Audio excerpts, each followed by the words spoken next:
ಇದು ಆಗೋಯ್ತು, ಮೀಟಿಂಗ್ ಆಯಿತು. ಆಮೇಲೆ ಇದು ಹುಲಿಗಮ್ಮ, ನಾನು ಪ್ರಜಾವಾಣಿಯಲ್ಲಿ ಒಂದು ಆರ್ಟಿಕಲ್ ಓದಿದೆ ಹೊಸದಾಗಿ ಮಿನಿಸ್ಟರ್ ಆದಾಗ.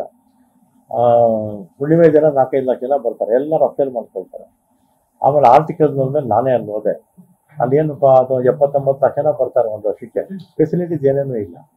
ಅದಕ್ಕೆ ಈ ಮಾಸ್ಟರ್ ಪ್ಲಾನ್ ಅಪ್ರೂವ್ ಮಾಡಿಕೊಟ್ಟು ದೇವಸ್ಥಾನದ ಗರ್ಭಗುಡಿ ಬಿಟ್ಟು ಹೊರಗಡೆ ಇರ್ತಕ್ಕಂಥದ್ದು ಪ್ರಾರಂಗಣ ಬರುತ್ತಲ್ಲ, ಏನದನ್ನ ಕರೆಯೋದು, ಪ್ರಾರಂಗಣ ಇರುತ್ತಲ್ಲ ಸುತ್ತಲೂ, ಅದಕ್ಕೆ ಟೆಂಡರ್ ಕರೆದಿದ್ದೀವಿ. ವಾಟರ್ ಸಪ್ಲೈ ಟೆಂಡರ್ ಕರೆದಿದ್ದೀವಿ, ಸ್ಯಾನಿಟರಿ ಟೆಂಡರ್ ಕರೆದಿದ್ದೀವಿ. ಆಮೇಲೆ ಗೆಸ್ಟ್ ಹೌಸ್ಗೆ, ರೂಮ್ಸ್ಗೆ ಕರೆದಿದ್ದೀವಿ.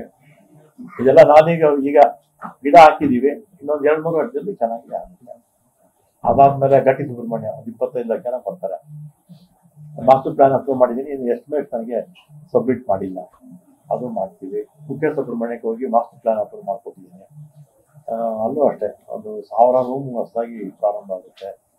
ಕ್ಯೂ ಕಾಂಪ್ಲೆಕ್ಸು, ದಾಸೋಹ ಭವನ, ಆಮೇಲೆ ರಥಬೀದಿ, ಇದರಲ್ಲಿ ಮಂತ್ರಾಲಯದಲ್ಲಿ ಮಾಡಿದಾರಲ್ಲ ಸೇಮ್ ಅದೇ ಥರನೇ ಬರುತ್ತೆ ಅಲ್ಲಿ ಕುಕ್ಕೆನಲ್ಲಿ ರಥಬೀದಿ. ಆಮೇಲೆ ಘಾಟಿನಲ್ಲೂ ಬರುತ್ತೆ ರಥಬೀದಿ, ಆ ಕಡೆ ಈ ಕಡೆ ಸ್ಟೆಪ್ಸ್ ಜನನ ಕೂತ್ಕೊಂಡಿರೋದು. ಮತ್ತೆ ಮೈಸೂರು ಚಾಮುಂಡಿ ಬೆಟ್ಟಕ್ಕೆ CM ಅಧ್ಯಕ್ಷರಾಗಿದ್ದಾರೆ. ಇದ್ರ ಮೇಲೆ ಸ್ವಲ್ಪ ಇವೆಲ್ಲ ಲಕ್ಷಗಟ್ಟಲೆ ಕೋಟಿಗಟ್ಟಲೆ ಜನ ಬರ್ತಕ್ಕಂಥ ದೇವಸ್ಥಾನಗಳು. ಮತ್ತೆ ಇದಕ್ಕೆ ಒಂದು ಹೋಗಿ ಬರ್ಬೇಕು, ನಮ್ಮ ಗುಲ್ಬರ್ಗಾದಲ್ಲಿ ಇದೆಯಲ್ಲ ಗಾಣಗಾಪುರಕ್ಕೆ ಮನೆ ಫಿಕ್ಸ್ ಮಾಡಿದ್ರೆ ಏನೋ ಕಾರಣ ಇದಕ್ಕೆ ಅಸಂಬ್ಲಿ ಹಿಂದೂ ದೇವಾಲಯಗಳ ಬಗ್ಗೆ ಅನುದಾನ ಬರಬೇಕು ಅಂತ ಆದಾಯದಲ್ಲಿ ಸರ್ಕಾರ ಬರುತ್ತೆ. ಆಮೇಲೆ ಈ ಜನ ತಪ್ಪು ತಿಳ್ಕೊಂಡ್ಬಿಟ್ಟಿದ್ದಾರೆ. ಈ ರಾಜ್ಯ ಧಾರ್ಮಿಕ ಪರಿಷತ್ತು ಕಾಯ್ದೆ ಪಾಸ್ ಆಗಿದ್ದು ವಿಧಾನಸಭೆಯಲ್ಲಿ 2017ರಲ್ಲಿ. ಆವಾಗ 2007ರಲ್ಲಿ ಜಯೇಶ್ ಪಟೇಲ್ ಕೊನೆ 1997ರಲ್ಲಿ ಜಯೇಶ್ ಪಟೇಲ್. ಆಮೇಲೆ ಆ ಕಾಯ್ದೆ ಜಾರಿಗೆ ತಂದಿದ್ದು SM ಕೃಷ್ಣ. ಆ ಕಾಯ್ದೆ ಜಾರಿಗೆ ತಂದ ಮೇಲೆ ರಾಜ್ಯ ಧಾರ್ಮಿಕ ಪರಿಷತ್ತಿಗೆ ಯಾರು ಮಿನಿಸ್ಟರ್ ಆಗಿರ್ತಾರೆ ಅವರು ಅಧ್ಯಕ್ಷರಾಗಿರ್ತಾರೆ. ಜಿಲ್ಲಾ ಮಟ್ಟದಲ್ಲಿ ಜಿಲ್ಲಾಧಿಕಾರಿ ಅಧ್ಯಕ್ಷರಾಗಿರ್ತಾರೆ, ಒಂದು ಸಮಿತಿ ಇರುತ್ತೆ. ಆಮೇಲೆ ನಮ್ದು 205 ಎ ಗ್ರೇಡ್ ಟೆಂಪಲ್ಸ್ ಇದೆ. ಎ ಗ್ರೇಡ್ ಟೆಂಪಲ್ಸ್ಗೆ ಒಬ್ಬರು ಪ್ರೆಸಿಡೆಂಟ್, 8 ಜನ ಮೆಂಬರ್ಸ್ ಇರ್ತಾರೆ. ಅದು 205 ಜನ 250 ಸರ್ಕಾರ ಇದ್ದಂಗೆ. ಆ ದೇವಸ್ಥಾನಕ್ಕೆ ಏನು ಹಣ ಬರುತ್ತೆ ಅವ್ರ ಅಕೌಂಟಲ್ಲೇ ಇಟ್ಕೋಬೇಕು. ಆಮೇಲೆ ಯಾವ ದೇವಸ್ಥಾನದ ಹಣ ಕೂಡ ಸರ್ಕಾರದ ಟ್ರೆಜರಿಗೆ ಬರಲ್ಲ.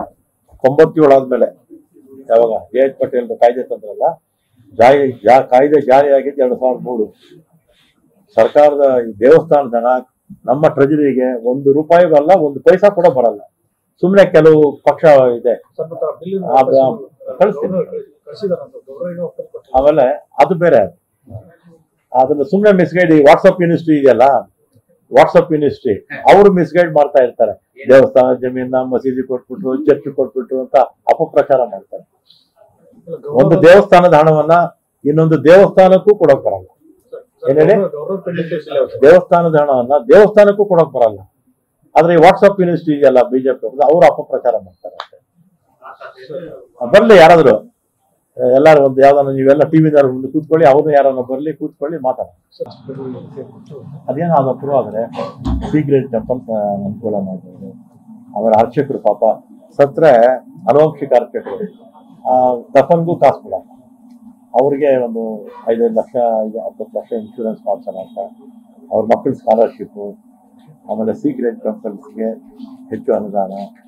ಆಮೇಲೆ ಅರ್ಚಕರಿಗೆ 40,000 ಜನ ಇದ್ದಾರೆ, ಅವರಿಗೆ ಮನೆ ಕಟ್ಟೋದಕ್ಕೆ ಅಥವಾ ಸೈಟ್ ಇದ್ರೆ ಮನೆ ಕಟ್ಟೋಕ್ಕೆ, ಮನೆ ಕಟ್ಟಿದ್ರೆ ಹಳೇದಾಗಿದೆ ರಿಪೇರಿ ಮಾಡ್ಕೊಳ್ಳೋಕ್ಕೆ ಒಂದಷ್ಟು ಸಹಾಯ ಮಾಡ್ಬೋದು ಅಂತ ಮಾಡಿದ್ವಿ. ಅದ್ಯಾಕೆ ಅದು ಚರ್ಚೆ ಆಗ್ತಾ ಇದೆ. ಮತ್ತೆ 30ಕ್ಕೆ CM ದಿಲ್ಲಿಗೆ ಹೋಗ್ತಿದ್ದಾರೆ. ಈಗ ಮೊನ್ನೆ ಮುಖ್ಯಮಂತ್ರಿಗಳು ಏನ್ ಹೇಳಿದಾರಪ್ಪ, 5 ವರ್ಷ ನಾನು ಇರ್ತೀನಿ ಅಂತ ಹೇಳ್ಬಿಟ್ಟಿದ್ದಾರೆ. ನೀವು ನಮ್ಮನ್ನೇನು ಕೇಳ್ಬೇಕು. 5 ವರ್ಷ